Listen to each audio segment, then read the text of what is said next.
Bharatiya Janata party के अध्यक्ष के पद पर तो पिछली बार जब चुनाव हो रहा था तो उस समय में जो है भारतीय जनता पार्टी के अध्यक्ष राजनाथ बाबू थे, राजनाथ सिंह जी थे, और जिनके नेतृत्व में जो है भाजपा की सरकार, एनडीए की सरकार देश में बनी।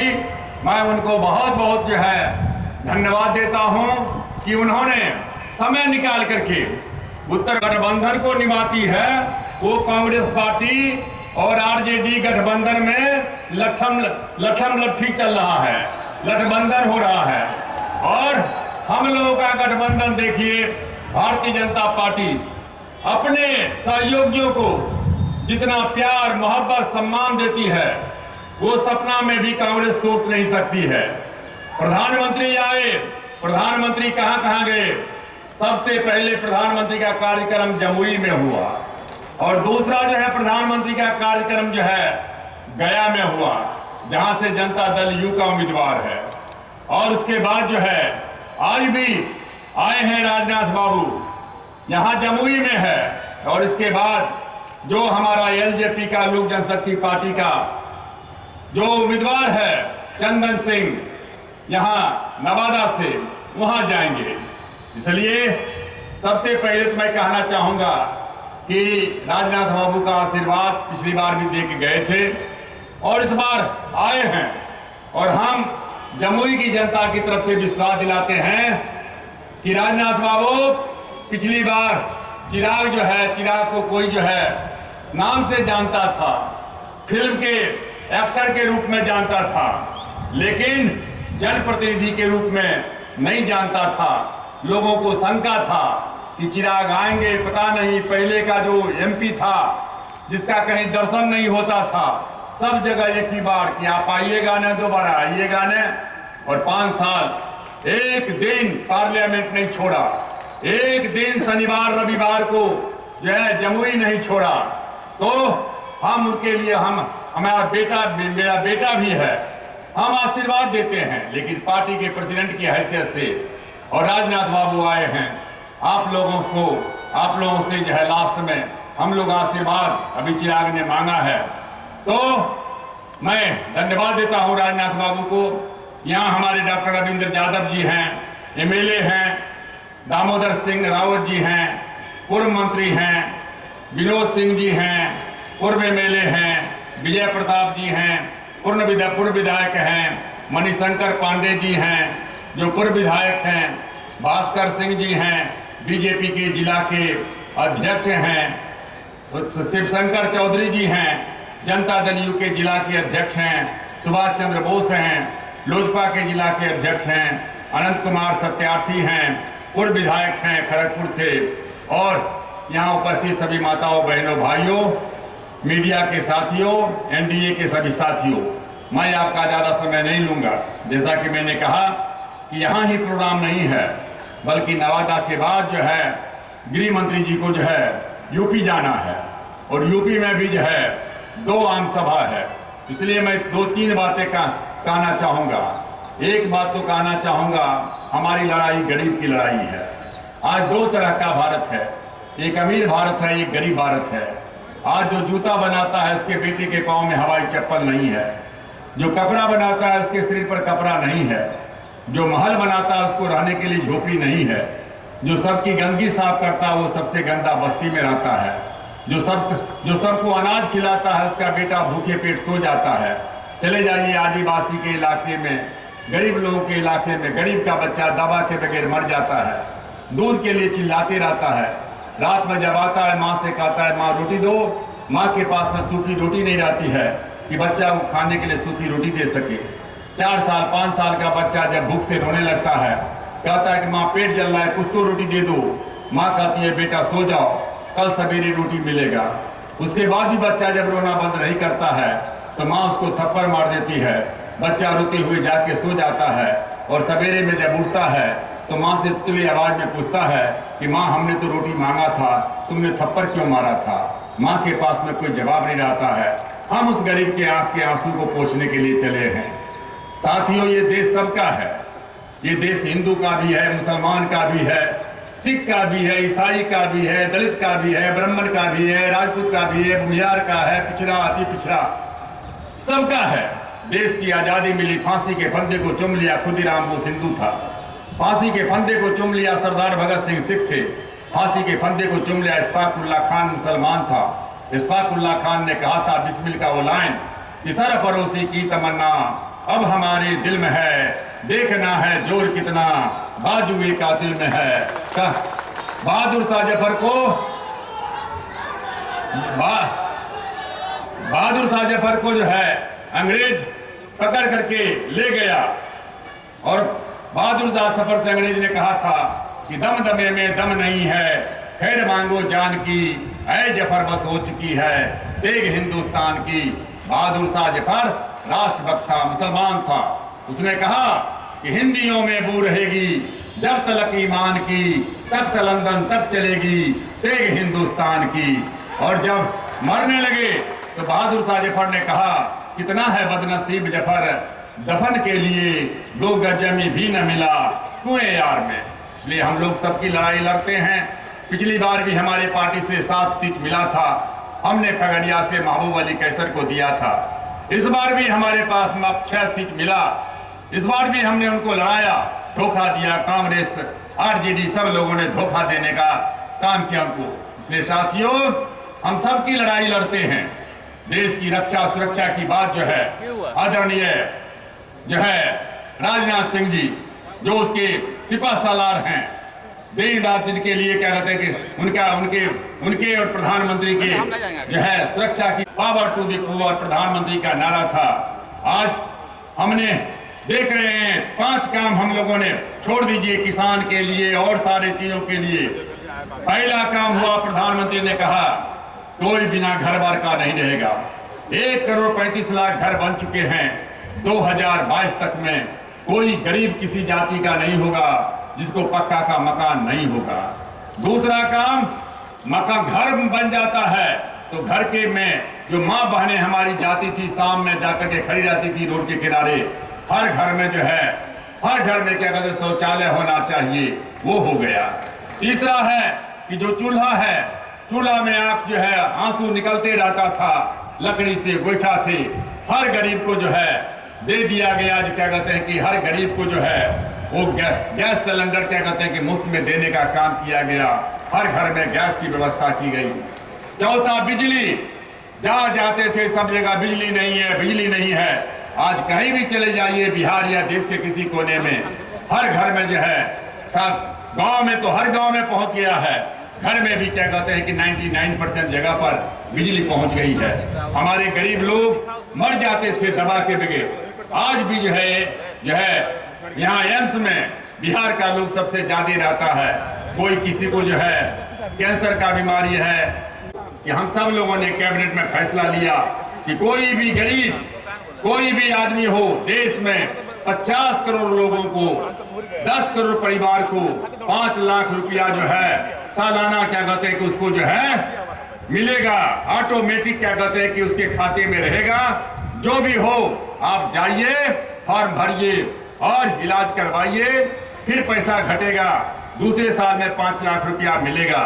तो घर मिल गया, बिजली मिल गया क्या कहते हैं स्वास्थ्य मिल गया, शौचालय मिल गया। और पिछले 5 साल से आप देख रहे हैं कि जिस विभाग का रामविलास पासवान मंत्री है, 2 रुपए किलो गेहूं, 3 रुपए किलो चावल, 86% लोगों को बिहार में हम दे रहे हैं। पूरे देश में 81 करोड़ लोगों को हम खरीदते हैं।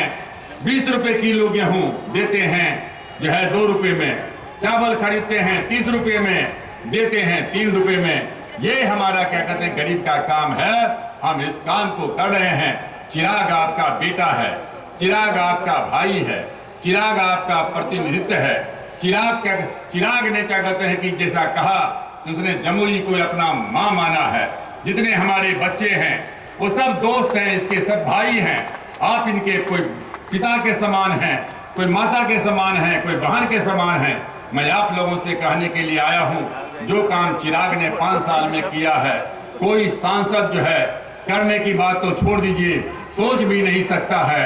इसलिए आप सब लोग मिल करके अपना आशीर्वाद दीजिए, प्यार दीजिए, स्नेह दीजिए और चिराग को क्या यहाँ से जो है जितना वोट थे, उस बार तो नीतीश जी हम लोगों के साथ में नहीं थे, अब तो नीतीश जी भी हम लोगों के साथ में, जनता दल यू भी आ गया है। जितना वोट से जीते थे 5 गुना वोट से, और हर बाप चाहता है कि हमारा बेटा हमसे आगे बढ़े। हम तो यही चाहेंगे कि चिराग को इतना वोट से जिताइए कि हाजीपुर का रिकॉर्ड जो है वो जमुई तोड़ दे। इन्हीं शब्दों के साथ जो है आप सब लोगों को बहुत बहुत धन्यवाद, और आदरणीय राजनाथ बाबू को हम दिल से, बिहार की जनता के दिल से हम धन्यवाद देना चाहते हैं कि आप आए और आपने आकर के यहाँ जो है बिहार के लोगों को और चिराग को जो है बिहार के लोगों को मार्गदर्शन करने का काम किया और चिराग को आशीर्वाद देने का काम किया। जय हिंद, जय भीम, जय।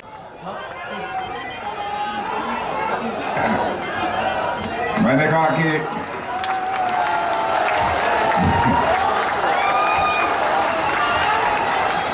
हेलो, वैसे हमारे रामविलास भाई बोल रहे थे, हेलो, तो आप लोगों ने भी एक मिनट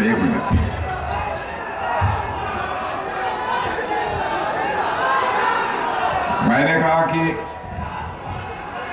रामविलास भाई ने जो ही बोलना समाप्त किया, मैंने कहा उनके स्वर निकलने के बाद दूसरा स्वर बीच में नहीं आना चाहिए, क्योंकि भारत सरकार में भी हमारा स्वर और रामविलास भाई का स्वर एक ही है और एक ही दिशा की ओर चलता है। बहनों भाइयों, इसलिए बिना आमंत्रित किए हुए मैं इस स्थान पर खड़ा हूं। हमारे केंद्रीय मंत्री आदरणीय रामविलास जी पासवान, प्रिय चिराग पासवान, श्री रविंद्र जी यादव एमएलए, श्री भास्कर सिंह जिलाध्यक्ष भाजपा, वेरी गुड, बहुत अच्छा, जिलाध्यक्ष लोजपा, और विनोद सिंह पूर्व एमएलसी, और अनंत कुमार सत्यार्थी पूर्व एमएलए, दामोदर रावत पूर्व मंत्री, और श्री अजय प्रताप पूर्व विधायक, और इस सभा में मौजूद मेरे सभी सम्मानित बहनों एवं भाइयों। 4.5 वर्ष के बाद पुनः इसी स्थान पर किसी सार्वजनिक सभा को संबोधित करने के लिए आप सबके सामने मैं खड़ा हुआ हूं।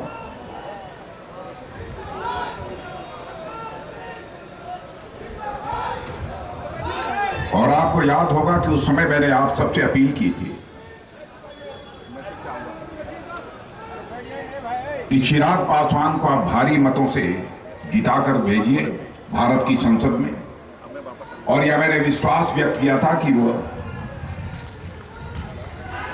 आपकी अपेक्षाओं की कसौटी पर वह पूरी तरह से खरा उतरेगा। आज मुझे इस बात की बेहद खुशी हुई है कि जिस समय चिराग पासवान बोल रहे थे मैं बहुत ही गौरपूर्वक सुन रहा था कि उन्होंने अपने संसदीय निर्वाचन क्षेत्र में क्या क्या विकास कार्य किए। बहनों भाइयों, चिराग पासवान को सुनने के बाद यह बात मैं डंके की चोट पर कह सकता हूं कि हमने जिसे सांसद बनाने की पिछले चुनाव में अपील की थी और आप सबके आशीर्वाद से वह चिराग पासवान सांसद बन गए, तो आपका सांसद मैं कह सकता हूं कि 24 कैरेट का सांसद है, कहीं पर कोई दाग नहीं लगा सकता।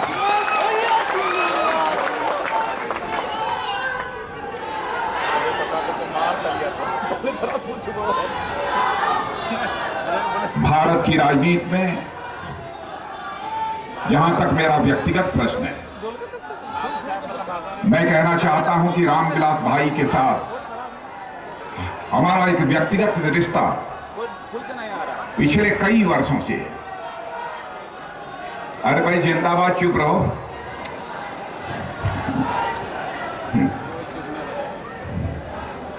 विगत कई वर्षों से,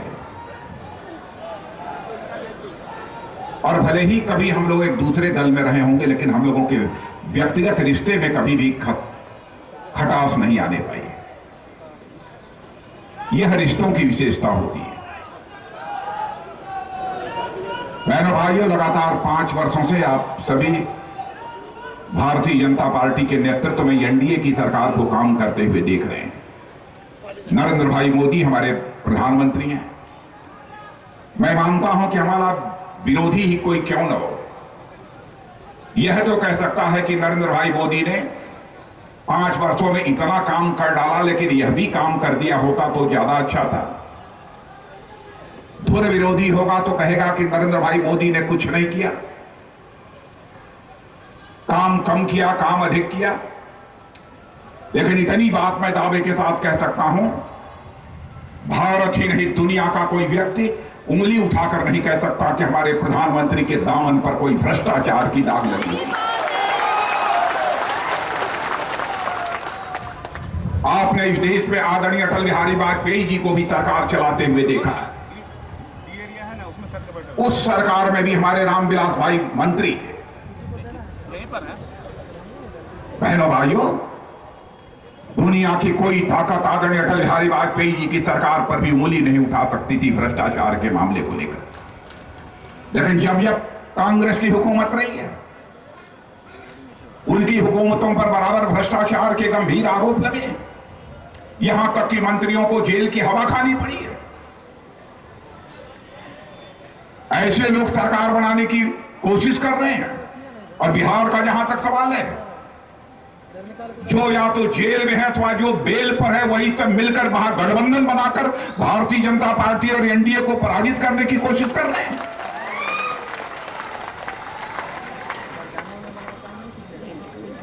यहां तक काम का सवाल है। बहनों भाइयों, इस जमुई का कोई भी व्यक्ति 5 साल पहले दुनिया के दूसरे देशों में गया होगा, और आज यदि कोई गया होगा, उससे पूछ लेना, सभी सच्चाई को स्वीकार करते हैं कि 5 वर्षों के नरेंद्र भाई मोदी के नेतृत्व में जो सरकार चली है, भारत का मस्तक दुनिया में ऊंचा हुआ है। मेरे बहनों भाई, भारत की प्रतिष्ठा अंतर्राष्ट्रीय जगत में बढ़ी है। समाचार पत्रों में आप लोगों ने भी पढ़ा होगा, इंटरनेशनल मॉनेटरी फंड, अंतर्राष्ट्रीय मुद्रा कोष, विश्व की यह एक मानी जानी संस्था, संयुक्त राष्ट्र संघ की, उस अंतर्राष्ट्रीय मुद्रा कोष ने भी कहा है, सारी दुनिया में सर्वाधिक तेजी से आगे बढ़ने वाली अर्थव्यवस्था यदि किसी देश की है तो मेरे बहनों भाइयों, हमारे और आपके देश भारत की है। यह मैं नहीं कह रहा हूं कि अंतर्राष्ट्रीय मुद्रा कोष ने कहा है। और यह भी कहा है कि आज के 5 वर्षों पहले 2014 में हमारा भारत दुनिया के जो टॉप के 10 देश थे अर्थव्यवस्था के आकार की दृष्टि से, उन टॉप 10 देशों में हमारा भारत 9वें स्थान पर था, आज के 4.5 वर्ष 5 वर्ष पहले। लेकिन हमारे प्रधानमंत्री नरेंद्र भाई मोदी ने वो करिश्मा किया है बहनों भाइयों, कि जो हमारा भारत दुनिया के 10 देशों में 9वें स्थान पर था, उसने जंप लेकर आज 6ठे स्थान पर आ गया है। और कुछ ही दिनों में, कुछ ही महीनों में वह 5वें स्थान पर पहुंचने जा रहा है। और आज मैं आपको यकीन दिलाकर जाना चाहता हूं, और मैं प्रेस के दोस्तों से मैं कहना चाहता हूं, हमारी कोई बात गलत हो, अखबार के पन्नों पर आप लिख देना, हमारी गलती होगी तो मैं क्षमा मांग लूंगा। और यह बात मैं इसलिए कह रहा हूं, जिंदगी में यदि राजनीति की है तो जनता की आंखों में धूल झोंक कर राजनीति नहीं की है, जनता की आंखों में आंख डालकर राजनीति की है बहनों भाई, इसलिए मैं कह रहा हूं। आज मैं कहकर जा रहा हूं, याद रखना 2028-2030 आते आते आज दुनिया के रूस, चाइना और अमेरिका जो सबसे ताकतवर देश माने जाते हैं, ऐसे ही हमारी सरकार चलती रही तो बहनों भाइयों, रूस, चाइना और अमेरिका में एक देश को पीछे छोड़कर हमारा और आपका यह भारत दुनिया की टॉप 3 कंट्रीज में आकर खड़ा हो जाएगा। भारत इतनी तेजी के साथ आगे बढ़ रहा है, फिर भी महागठबंधन बनाकर हमारी सरकार को इनके द्वारा बदनाम कराए जाने की कोशिश की जा रही है। क्या करना चाहते हैं लोग इस देश के साथ? अभी हमारे रामविलास भाई इस बात की चर्चा कर रहे थे, कहा उन्होंने प्रधानमंत्री आवास योजना के अंतर्गत 4.5 वर्षों में 1 करोड़ 30 लाख घर बनाकर लोगों को हवाले कर दिया है हमारी सरकार ने। लेकिन इसके पहले भी देखें आप, इसके पहले 2008 से लेकर 2014 तक कांग्रेस की सरकार रही है। कांग्रेस की सरकार के शासनकाल में 2008 से लेकर 2014 तक केवल 25 लाख मकान बने हैं। लेकिन बहनों भाइयों, हमारी सरकार के रहते हुए 5 वर्षों के अंदर 1,30,00,000 मकान बने हैं। यह काम करने की शैली होती है। इतना ही नहीं, 7 करोड़ परिवारों में प्रधानमंत्री उज्ज्वला योजना के अंतर्गत गैस सिलेंडर की सुविधा मुहैया कराई। क्या कभी आपने कल्पना की थी कि ऐसी भी कोई संवेदनशील सरकार आएगी जो इस हद तक जाकर इस देश के गरीबों की चिंता करेगी, माताओं बहनों की चिंता करेगी? वह हमारी सरकार ने किया। कोई भी व्यक्ति चाहे कितना भी गरीब क्यों न हो, बीमारी के कारण वह दम नहीं तोड़ना चाहिए। उसके लिए भी मुकम्मल व्यवस्था की आयुष्मान भारत, जैसा रामविलास भाई बता रहे थे। 5 लाख रुपए का ता जिंदगी नहीं, 1 साल के लिए 5 लाख रुपए तक का पूरा खर्च सरकार उठाएगी। आगे भी बीमार पड़ेंगे दूसरे साल, तब भी 5 लाख रुपए का पूरा खर्च सरकार उठाएगी। कभी कोई कल्पना कर सकता था? काम करने की गति का जहां तक सवाल है, यह कांग्रेस की सरकार ने 47 से लेकर 2014 तक इस देश में केवल 40% घरों में शौचालय बनवाने का काम किया था। लेकिन हमारे प्रधानमंत्री ने वह करिश्माई काम किया है बहनों भाइयों कि 5 वर्षों के अंदर इस देश के 98% घरों में शौचालय बनवाने में कामयाबी हासिल की है। यह होता है काम करने का तरीका। भ्रष्टाचार को रोकने के लिए जो प्रभावी कदम उठाए हैं, वृद्धावस्था पेंशन आपके गांव में किसी को मिलती रही होगी, विधवा पेंशन मिलती रही होगी, कोई सब्सिडी यदि मिलती रही होगी, बच्चों की स्कॉलरशिप मिलती रही होगी, बिचौलियों के माध्यम से आधी अधूरी उनके पास पहुंचती थी। लेकिन हमारे प्रधानमंत्री ने सबका खाता खोलकर प्रधानमंत्री जनधन योजना के अंतर्गत पहले ही सुनिश्चित कर दिया, अब जो भी सहायता भारत की जनता को मिलनी है वह बिचौलियों के माध्यम से आधी अधूरी उनके पास नहीं पहुंचेगी, बल्कि दिल्ली के बैंक से निकलेगी और सीधे उसका गांव, उसका मोहल्ला जहां होगा, वहां जो भी बैंक होगा उसके खाते में पूरी की पूरी धनराशि पहुंच जाएगी बहनों भाइयों। और यह काम हम लोगों ने प्रारंभ किया। और आपको जानकर आश्चर्य होगा, डायरेक्ट बेनिफिट ट्रांसफर सिस्टम, इस सिस्टम को लागू करने के कारण बहनों भाइयों सरकार की 1,10,000 करोड़ रुपए की बचत हुई है। यह होता है सरकार चलाने का तरीका। एक से एक कदम इस सरकार ने उठाया। और इतना ही नहीं, मान सम्मान स्वाभिमान यह मनुष्य के हृदय की सबसे बलवती भावना होती है। उसकी रक्षा के लिए भी हमने किसी से कंप्रोमाइज नहीं किया। अन्य बहुत सारी बातों की चर्चा हमारे चिराग पासवान और हमारे बड़े भाई रामविलास जी पासवान ने कर दी है, इसलिए नहीं करना चाहता। लेकिन मान सम्मान स्वाभिमान यह इंसान के हृदय की सबसे बलवती भावना होती है। भले ही कोई व्यक्ति गरीब मां की कोख से क्यों न पैदा हुआ, बड़ा से बड़ा राजा आकर कह दे चलो तुम्हारे नाम से मैं अपना राजमहल लिख देता हूं, लेकिन सुबह जब उठोगे तो तुम्हारे सिर पर 2 चांटे लगाए जाएंगे। तो भले ही वह नौजवान गरीब मां की कोख से पैदा हुआ, उसका स्वाभिमान जाग उठेगा और राजा को ललकारते हुए कहेगा तुम्हारे राजमहल को मैं पैरों से ठोकर मारता हूं, लेकिन खोपड़ी पर मैं चाटे नहीं खा सकता हूं। यह होती है स्वाभिमान की भावना। और इस स्वाभिमान की रक्षा के लिए हमारी सरकार ने हर कदम उठाए। हर व्यक्ति के स्वाभिमान की रक्षा होनी चाहिए और भारत इस राष्ट्र के भी स्वाभिमान की रक्षा होनी चाहिए। पहले भी आपने देखा होगा, हमारा पड़ोसी देश पाकिस्तान, वहां से आतंकवादियों ने भारत के ऊपर हमले किए। याद दिलाना चाहता हूं 2008 में मुंबई में ताज होटल पर आतंकवादियों ने हमला करके कई निर्दोष नागरिकों की जानें ले ली थी। और उसके बाद सारा देश यह चाहता था कि जिस पाकिस्तान से आतंकवादी आए हैं उस पाकिस्तान के खिलाफ कोई कार्रवाई होनी चाहिए अथवा आतंकवादियों के खिलाफ कार्रवाई होनी चाहिए। लेकिन हाथ पर हाथ धरे उस समय की कांग्रेस की सरकार बैठी नहीं। लेकिन इस बार आपने देखा कि पुलवामा में जब हमारे सीआरपीएफ के 42 जवानों की फिराइन हमले में जान ले दी बहनों भाई, प्रधानमंत्री ने हम लोगों की बैठक बुलाई और बैठक बुलाकर अपनी दृढ़ इच्छा शक्ति का परिचय देते हुए फैसला किया। और उसके बाद आपने देखा कि हमारे बहादुर सेना के जवानों ने भारत की धरती से नहीं, पाकिस्तान की धरती पर जाकर आतंकवादी ठिकाने का सफाया करने में कामयाबी हासिल। भारत की धरती से नहीं, पाकिस्तान की धरती पर।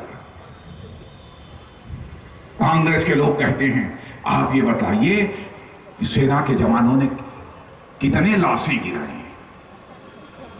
बहनों भाइयों, जो युद्धवीर हुआ करते हैं वह लाशें नहीं गिनते हैं, जो गिद्धवीर हुआ करते हैं वह लाशें गिना करते हैं।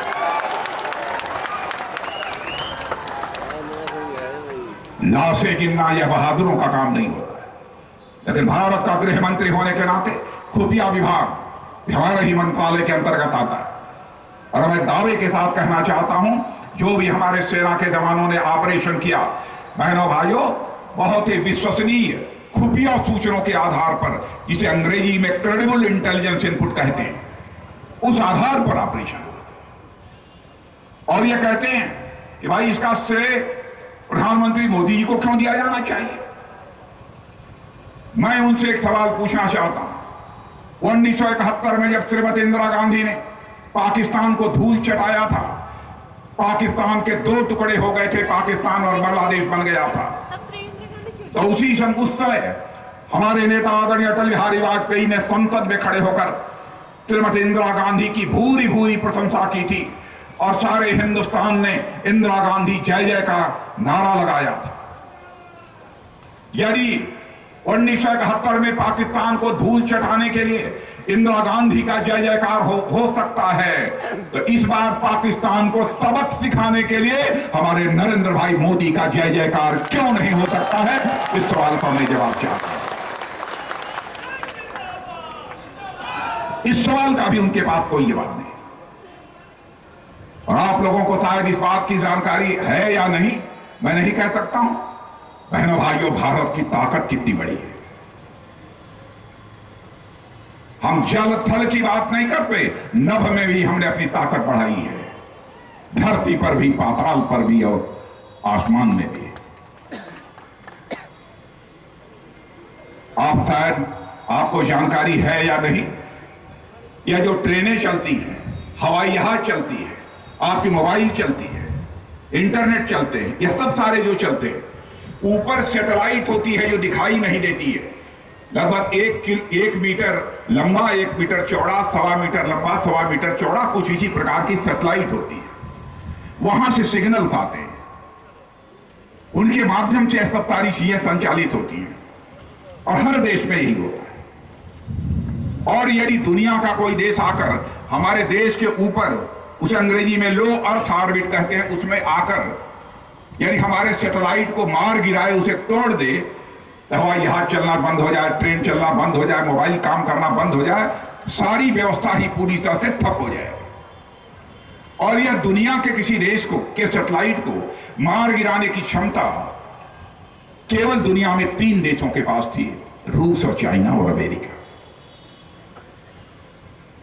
बहनों भाइयों, हमारे देश के वैज्ञानिकों ने 2007 में ही वह क्षमता हासिल कर ली थी। दूसरे देशों की भी सैटेलाइट को तोड़ने के लिए एंटी सैटेलाइट मिसाइल वह बना सकते थे। लेकिन उस समय के जब प्रधानमंत्री डॉक्टर मनमोहन सिंह जी से पूछा, तो डॉक्टर मनमोहन सिंह जी ने कहा, अरे बाबा ये मत करो, नहीं तो रूस, चाइना और अमेरिका नाराज हो जाएंगे। लेकिन हमारे 56 इंच वाले प्रधानमंत्री से जब वैज्ञानिकों ने पूछा, तो उन्होंने कहा, पूछते क्यों हो, आगे बढ़ो।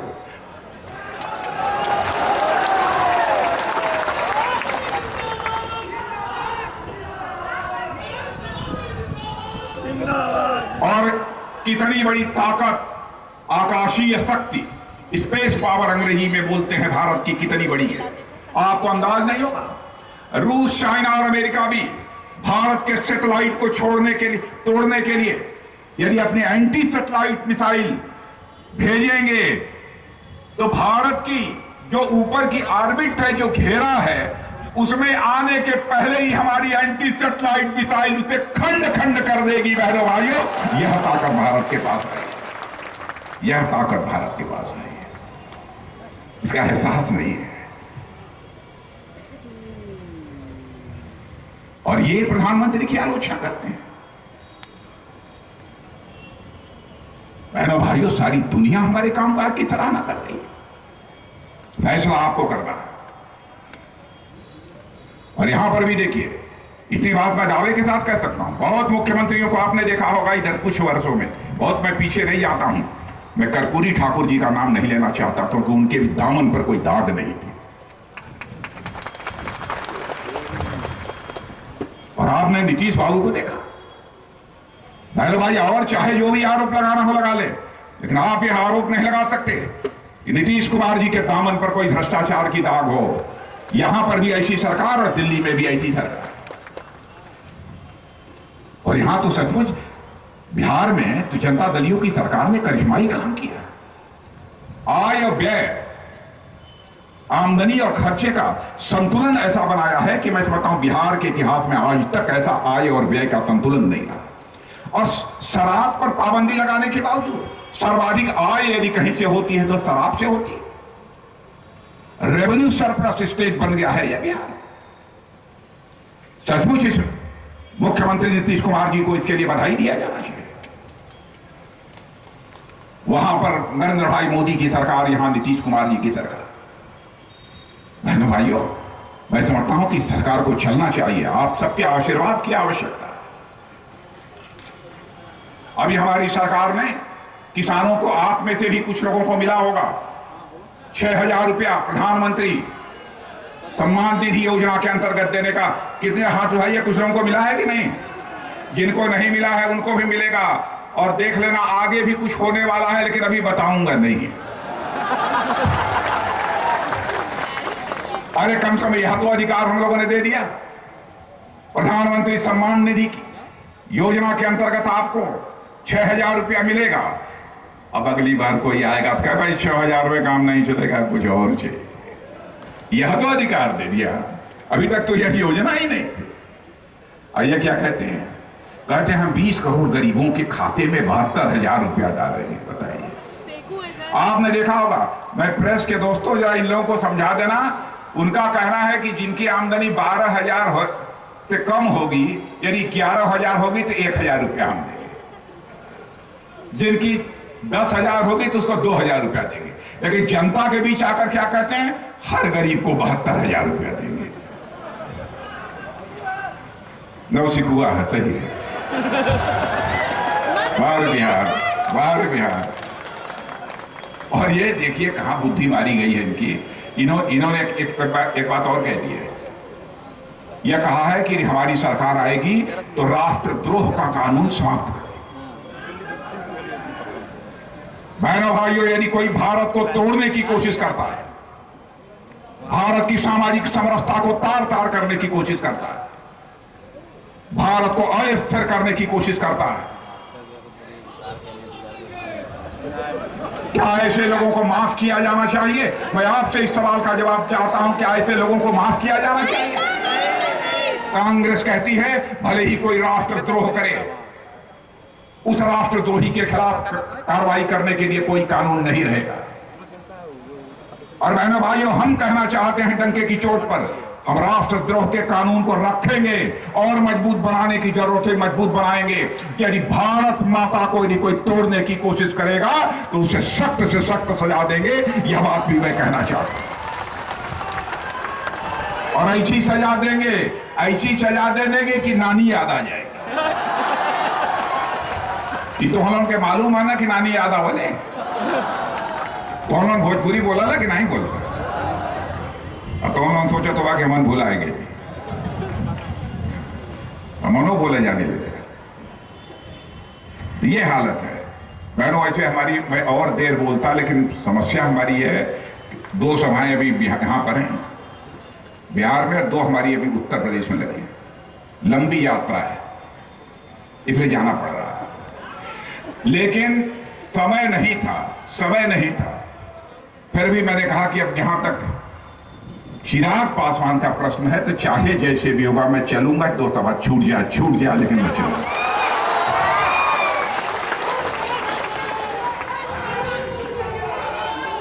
मेरे भाइयों, जितने मतों से आपने पिछली बार चिराग पासवान को जिताया था, इस बार उससे बढ़ाकर जिता दीजिए, हमें अपील करना।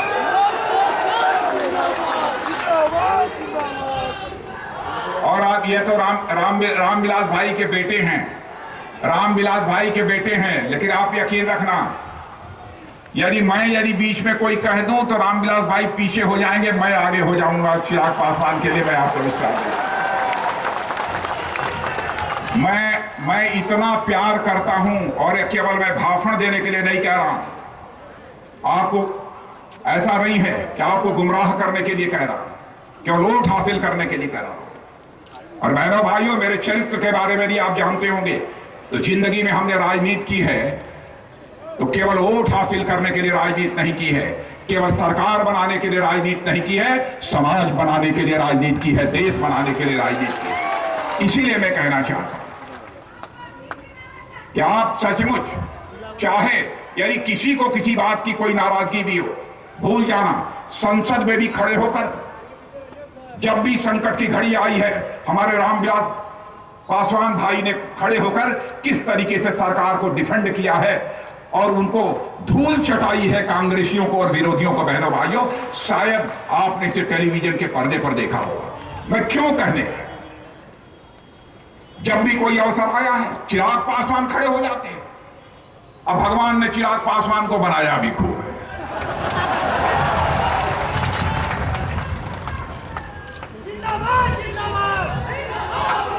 ऐसा नहीं है कि ऐसा जरूरत पड़ी संसद में बहनों भाइयों तो हमारा चिराग ऐसे भी कर।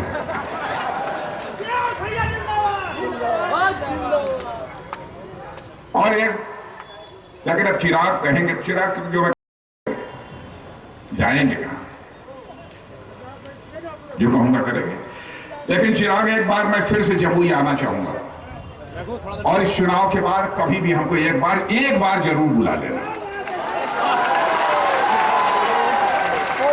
और बहनों भाइयों, मैं दोबारा आना चाहूंगा तो बड़ी फूलों की हार पहनने के लिए नहीं आना चाहूंगा, बल्कि शीश झुकाकर आप सभी का अभिनंदन करने के लिए आना चाहूंगा, आप सभी के प्रति आभार व्यक्त करने के लिए आना चाहूंगा। आप सबको बहुत बहुत धन्यवाद। तो यदि आप लोग कहिए, हाथ उठाकर यदि आप आशीर्वाद दें तो चिराग पासवान को माला पहना दूं। आप सब लोग हाथ उठाकर,